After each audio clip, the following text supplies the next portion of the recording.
الرجیم بسم اللہ الرحمن الرحیم انا فتحنا لک فتحا مبینا صدق اللہ العلی العظیم۔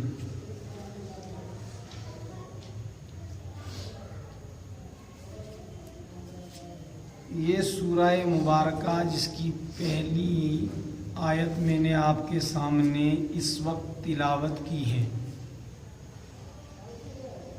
اس سورہ مبارکہ کا نام ہے الفتح۔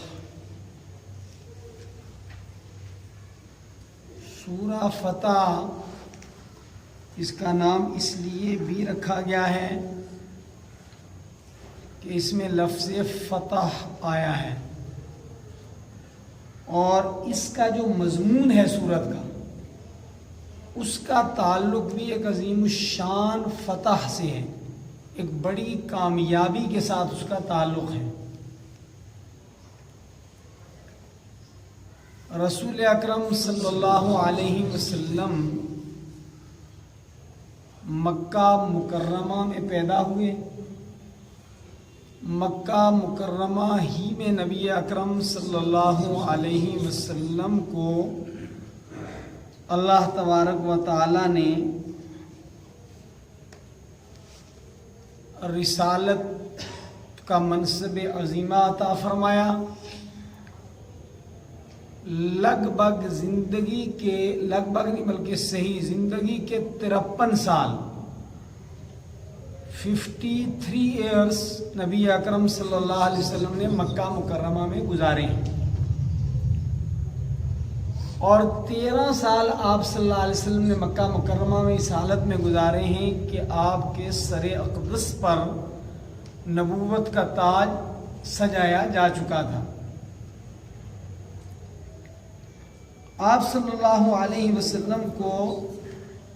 مکہ مکرمہ میں بہت زیادہ ستایا گیا، پریشان کیا گیا۔ پھر بحکم خداوندی واقعہ طائف کے بعد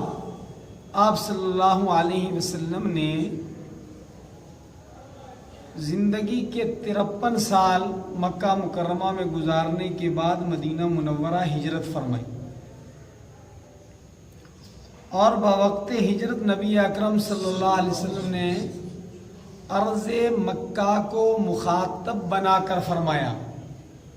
واللہ انکی خیر ارض اللہ،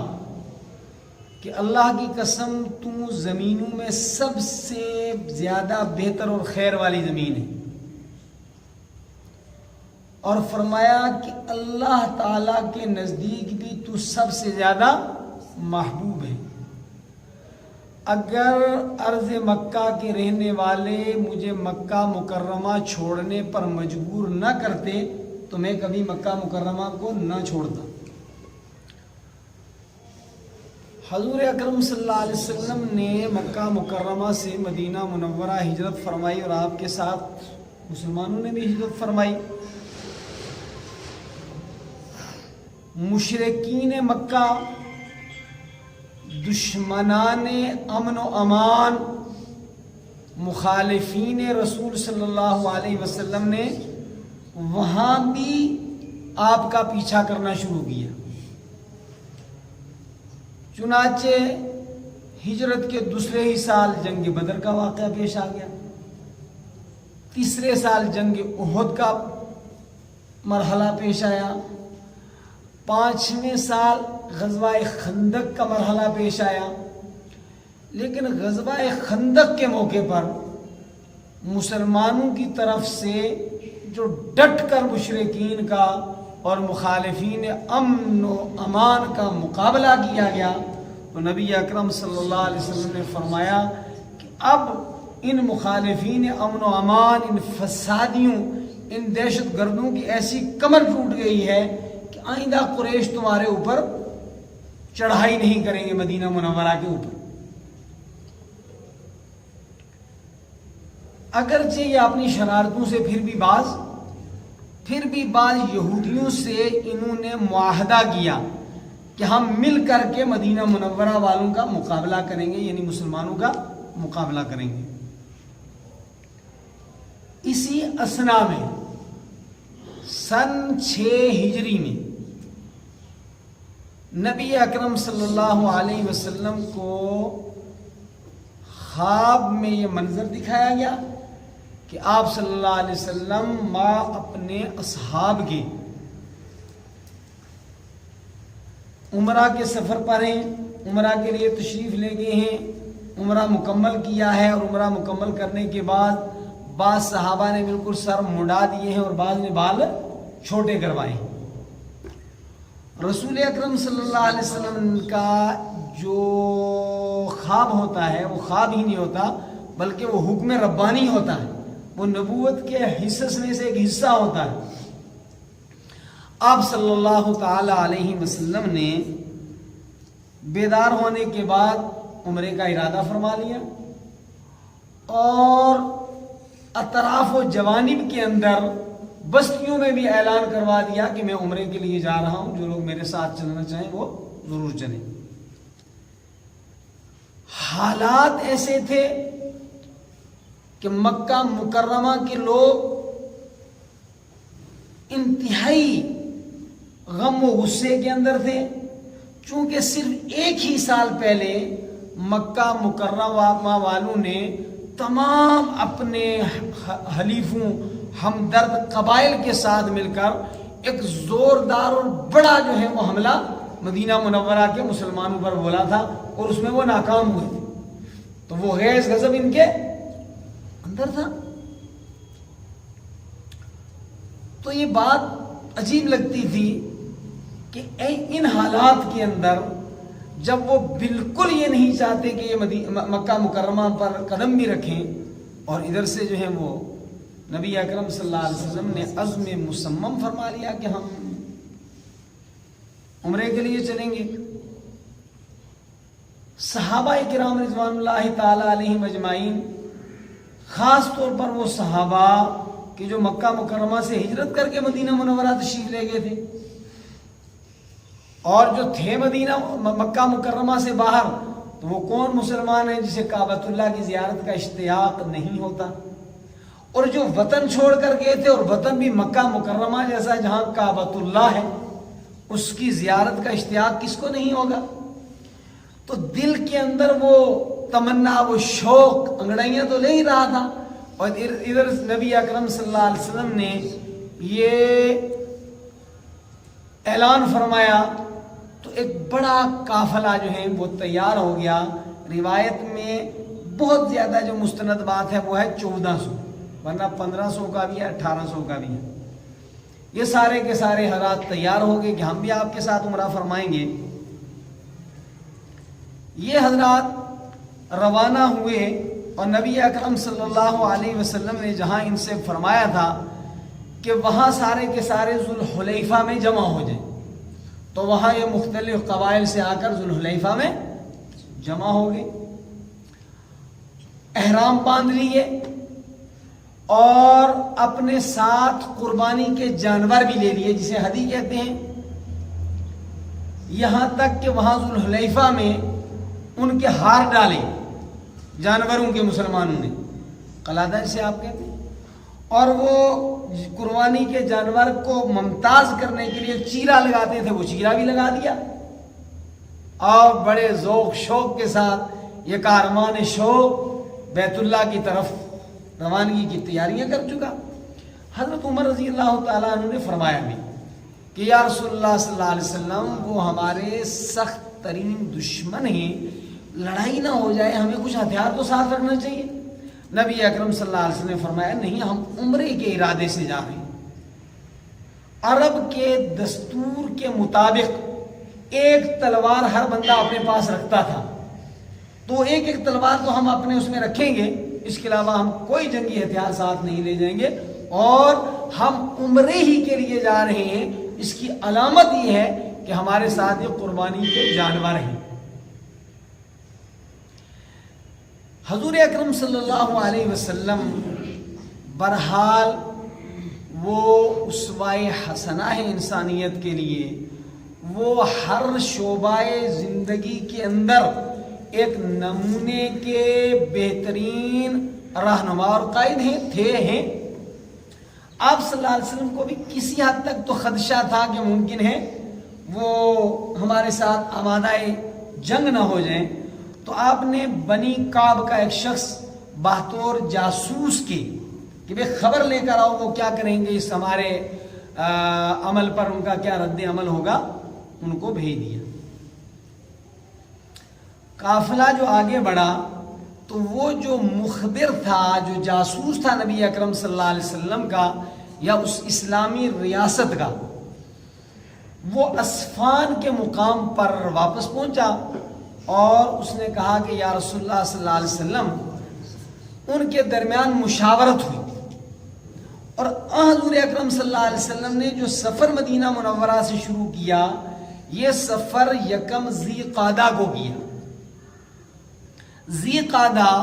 ان مہینوں میں تھا کہ جن مہینوں کے اندر جنگ کرنا جو ہے وہ غلط تھی،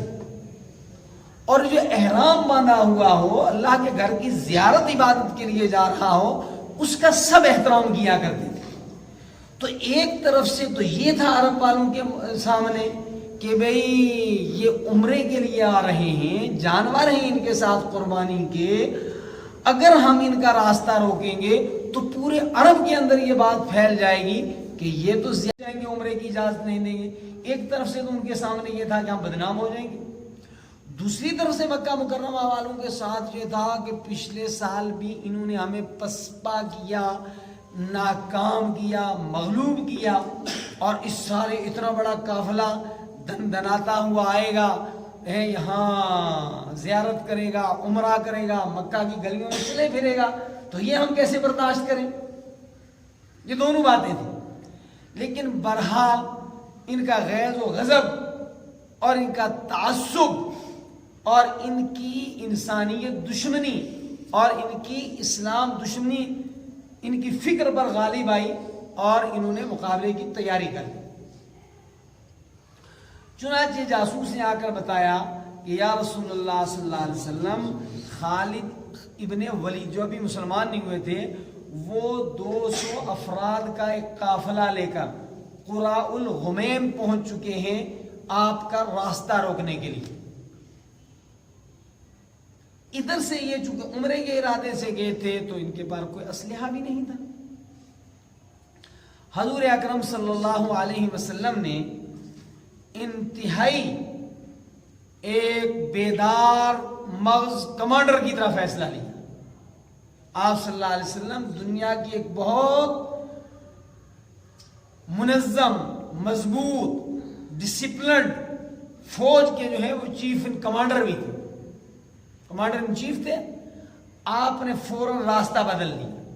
کہ وہ جدھر سے حملہ کرنا چاہتے ہیں وہ راستہ چھوڑ رہے ہیں، آپ دوسرے راستے سے سیدھے مکہ مکرمہ کے دروازے پر پہنچ گئے،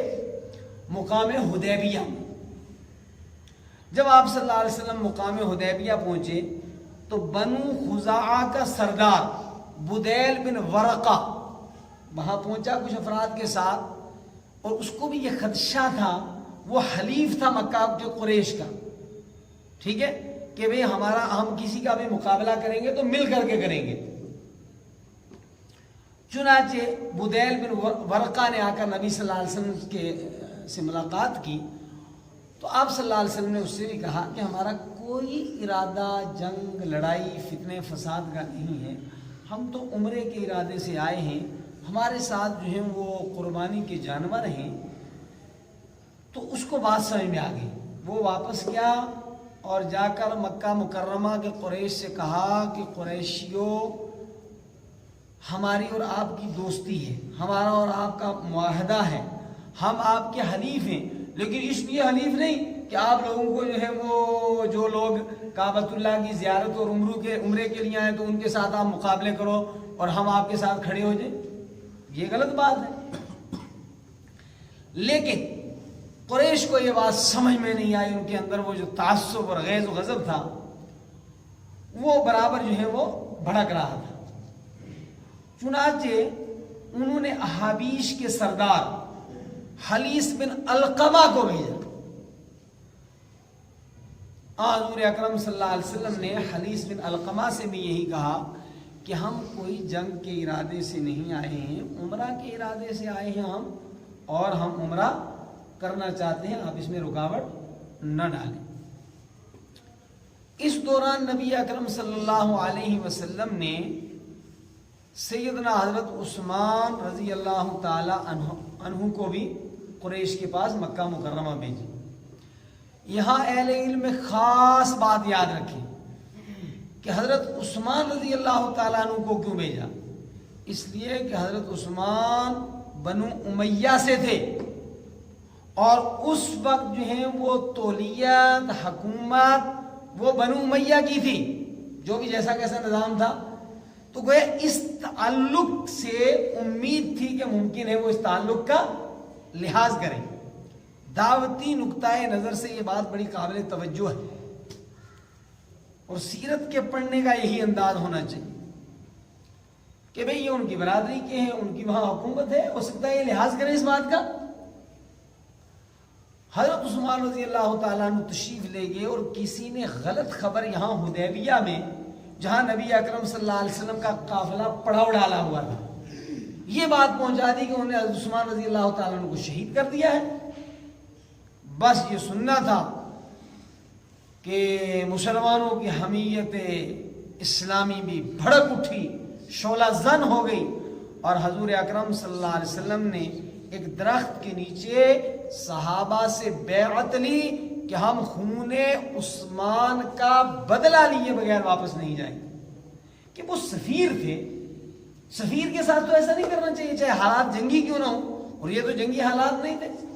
یہ تو ایک شریف انسان کے ساتھ زیادتی کرنی ہے. ہم جو ہے آپ کے پاس اس لیے آ رہے ہیں تاکہ میل جول شروع ہو، دوریاں ختم ہوں، اور آپ جو ہے آگے سے ہمارے سفیر کو بھی جو ہے وہ شہید کر دیتے ہیں. چنانچہ نبی اکرم صلی اللہ علیہ وسلم کے ساتھ جو قافلہ تھا، ایک شخص کو چھوڑ کر سب نے جو ہے وہ بیعت کی، بیعت رضوان جسے کہتے ہیں. پہلے وہاں مسجد تھی، اس مسجد کا نام تھا مسجد الشجرہ، پھر وہ شہید کر کے وہاں مسجد رضوان بنا دی گئی. تو حضور اکرم صلی اللہ علیہ وسلم نے بیعت لی کہ ہم خون عثمان کا بدلہ لیں گے. بعض روایتوں میں یہ ہے کہ اس سفر میں آپ صلی اللہ علیہ وسلم کے ساتھ 2 منافق تھے، اور ایک روایت میں ہے کہ ایک ہی منافق تھا، بس اس نے بیعت نہیں کی، باقی سب نے بیعت کی. ادھر ان کو بھی یہ خبر مل گئی کہ مسلمان اب جو ہے 2 ہاتھ ہونے کے لیے تیار ہو گئے. کسی کے ساتھ زیادتی نہیں کرنی چاہیے، اور کوئی اگر مسلسل شرارتوں سے باز نہ آئے تو پھر اس کو سبق سکھانا بھی عین عقل کا، قانون کا، فطرت کا، انسانیت کو زندہ رکھنے کا تقاضا ہے. اس دوران انہوں نے عروہ بن مسعود ثقفی رضی اللہ تعالیٰ عنہ کو بھیجا، کہ پھر ایک آدمی اور بھیجا کہ بھئی آپ مذاکرات کریں، اور نبی اکرم صلی اللہ علیہ وسلم سے فرمائیں کہ اس سال آپ واپس چلے جائیں، ہم آپ کو اجازت نہیں دیں گے. لیکن لڑائی جھگڑے سے اسی موقع پر جب عروہ بن مسعود ثقفی رضی اللہ تعالیٰ عنہ جو بعد میں مسلمان ہو گئے تھے تشریف لے گئے، اور آپ نے نبی اکرم صلی اللہ علیہ وسلم سے بات کی. نبی اکرم صلی اللہ علیہ وسلم کو یہ اطلاع بھی دی گئی کہ وہ بات درست نہیں تھی، حضرت عثمان کو کسی نے شہید نہیں کیا ہے. پھر بھی نبی اکرم صلی اللہ علیہ وسلم آیا کہ اچھی بات ہے، لیکن عمرہ کرنا ہمارا حق ہے. کعبۃ اللہ کی تعمیر میرے آباء و اجداد نے کی ہے، حضرت ابراہیم علیہ السلام نے کی، حضرت اسماعیل علیہ السلام نے کی. تو وہ اللہ کا گھر جس کو آباد کیا، جس کی تعمیر میرے آباء و اجداد نے کی ہے، اور میں اللہ کا نبی ہوں، ہم اس گھر کی طرف نمازیں پڑھتے ہیں. اللہ تعالیٰ نے بذریعہ خواب ہمیں یہ حکم دیا ہے، تو ہم کوئی شرارت نہیں کرتے، عمرے کے لیے ہم جائیں گے. چنانچہ بات چیت جاری تھی. عروہ بن مسعود ثقفی رضی اللہ تعالیٰ عنہ واپس گئے. اور اس موقع پر جا کر مکہ مکرمہ میں کیا خطبہ دیا، وہ خطبہ بھی آپ ذرا توجہ سے سنیں گے، بخاری شریف کے اندر ہے۔ عروہ ابن مسعود ثقفی رضی اللہ تعالی عنہ نے جا کر فرمایا مشرکین مکہ مکرمہ سے، اے قوم واللہ لقد وفدت علی الملوک ووفدت علی قیصر وکسرى والنجاشی واللہ ان رأیت ملکا قط يعظمه اصحابه کما يعظم اصحاب محمد صلی اللہ علیہ وسلم محمدا واللہ ان تنخم نخامة الا وقعت فی کف رجل منهم فدلک بها وجهه وجلده وَإِذَا أَمَرَهُمْ ابْتَدَرُوا إِلَيْهِ وَإِذَا تَوَزَّعَ كَادُوا يَقْتَتِلُونَ عَلَى وَضُوئِهِ وَإِذَا تَكَلَّمَ خَفَضُوا أَصْوَاتَهُمْ عِنْدَهُ وَمَا يُحِدُّونَ إِلَيْهِ النَّظْرَ تَعْظِيمًا لَهُ۔ یہ خطبہ وہ جو مشرکین نے اپنا سفیر بھیجا تھا نا مقام حدیبیہ میں نبی اکرم صلی اللہ علیہ وسلم کے ساتھ گفتگو کرنے کے لیے، اس نے جا کر اپنا تاثر نقل کیا مشرکین کے سامنے، کہنے لگا او لوگو اللہ کی قسم میں بادشاہوں کے دربار میں گیا ہوں، میں قیصر و کسریٰ جیسے بادشاہوں کے دربار میں گیا ہوں، نجاشی کے دربار میں نے حاضری دی ہے، لیکن ایک بات یاد رکھو اللہ کی قسم میں نے کبھی کہیں بھی کسی بادشاہ کو ایسا نہیں دیکھا کہ اس کے درباری اس کی اتنی عزت کرتے ہوں جتنی محمد صلی اللہ علیہ وسلم کے ساتھی محمد صلی اللہ علیہ وسلم کی عزت کرتے ہیں۔ اتنا کسی بادشاہ کے وزراء اس کی عزت نہیں کرتے جتنے محمد صلی اللہ علیہ وسلم کے ساتھی ان کی عزت کرتے ہیں۔ پھر دوبارہ اس نے قسم کھائی، اللہ کی قسم ان کی محبت کرنے کا منظر یہ ہے، حد یہ ہے کہ ان تنخم نخامة الا وقعت فی کف رجل منہ، کہ ان کے دہن مبارک سے جب لعاب نکلتا ہے تو وہ لعاب نیچے نہیں گرتا بلکہ وہ ان کے ساتھیوں میں سے کسی ساتھی کے ہاتھوں پر گرتا ہے، یعنی وہ اتنا محبت کرتے ہیں رحمت دو عالم صلی اللہ علیہ وسلم سے کہ آپ کا لعاب مبارک اپنی ہاتھوں پر لیتے ہیں، اور لینے کے بعد فَدَّلَكَ بِهَا وَجْهَهُ اپنے چہروں کو ضیاء بخشتے ہیں اس بلغم اور اس جو ہے وہ لعاب مبارک کے ذریعے، وہ اپنے جسم کے اوپر اس کو ملتے ہیں، وہ تو اتنی ان کے ساتھ محبت کرتے ہیں۔ اور فرمایا کہ کیا حال ہے، وَإِذَا أَمَرَهُمْ ابْتَدَرُوا إِلَيْهِ، اور جب وہ کسی کام کا ان کو حکم دیتے ہیں تو دوڑتے ہیں اس کو بجا لینے کے لیے۔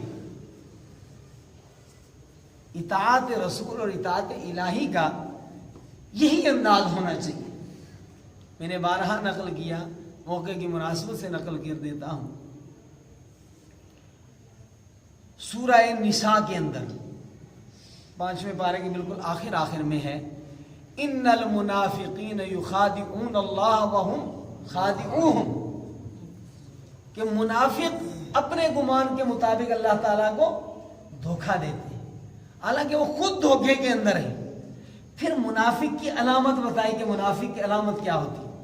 ہم سب کو جھنجھوڑنے والی آیت، منافق کی پہلی آیت سورہ نساء کے اندر بتائی، وَإِذَا قَامُوا إِلَى الصَّلَاةِ قَامُوا كُسَالَىٰ۔ اللہ ہم سب کو اس کا مصداق بننے سے محفوظ رکھے۔ نماز کا وقت ہو گیا ہے، آذان ہو گئی ہے، ابھی بھی دیکھ رہے ہیں اور جی ابھی آدھا گھنٹہ ہے نا، ابھی آذان ہوئی ہے، ابھی 20 منٹ ہے نا جی، ابھی 5 منٹ ہے نا جی، بالکل صاحب جماعت کھڑی ہوگی اور جی ابھی رکعت مل جائے گی۔ فرمایا اذا قاموا الى الصلاة قاموا كسالى، وہ سستی کے ساتھ نماز پڑھنے والا منافق۔ اللہ رسول کا حکم ہو تو آدمی شوق کے پروں پر سوار ہو کر جائے، ایسے مسلمان مطلوب تھے اسلام کو، ایسے تھے صحابہ. فرمایا اذا امرهم، وہ کیا کہتا ہے عروہ بن مسعود ثقفی، او قریشی، او لوگو، وہ تو نبی ایسا ہے جب وہ کسی کام کا حکم دیتا ابتدروا الیہ، لپک پڑتے ہیں اس کام کرنے کے لیے وہ ان کے ساتھی. اور آگے کیا کہتا ہے وَإِذَا تَوَزَّعَ، جب وہ وضو کر رہے ہوتے ہیں محمد صلی اللہ علیہ وسلم، کادوا یختتلون علی وضوئہ، تو ایسا لگتا ہے کہ وہ اس وضو کے بچے ہوئے پانی کو لینے کے لیے جھگڑے کر دیں گے. ایک سوچتا ہے یہ پانی کا جو گر رہا ہے میں لے لوں، دوسرا کہہ رہا ہے کہ میں لے لوں. وضو کا طریقہ ہی نہیں پتا. فرمایا وَإِذَا تَكَلَّمَ خَفَضُوا أَصْوَاتَهُمْ عِنْدَهُ، اور فرمایا جب وہ بات کرتے ہیں تو سب خاموش ہو جاتے ہیں، پوری توجہ انہماک کے ساتھ نبی اکرم صلی اللہ علیہ وسلم کی گفتگو سنتے ہیں، پست کر لیتے ہیں اپنے آپ. اور انتہا تو یہ ہے، تعظیم نبوی کی انتہا یہ ہے وَمَا يُحِدُّونَ إِلَيْهِ النَّظْرَ تَعْظِيمًا لَهُ، وہ بوجہ احترام نبی اکرم صلی اللہ علیہ وسلم کی طرف آنکھ جو ہے وہ ٹک ٹک بھی آنکھ کر کے دیکھتے ہیں. آپ صلی اللہ علیہ وسلم کے سامنے آنکھیں جھکا لیتے ہیں، سر جھکا لیتے ہیں، آوازیں پست کر لیتے ہیں. یہ اس موقع کا عروہ بن مسعود ثقفی کا خطبہ تھا. یہ بات مجھے ذہن میں آئی اور یہ بخاری شریف کی روایت ہے 379 نمبر. چنانچہ عروہ بن مسعود ثقفی نے ان کو جا کر یہ کہا کہ پچھلے سال بھی تمہیں مار پڑی تھی اور جو جائزہ میں لے کر آیا ہوں وہ تو فدائی ہے محمد عربی کے جان نثار ہیں، ان کا تو یہ حال ہے، ان سے مقابلہ کرنا آسان نہیں. خیر یہ سننے کے بعد پھر حالات ایسے بنے کہ صلح ہوگی، وہ بات کل کریں گے.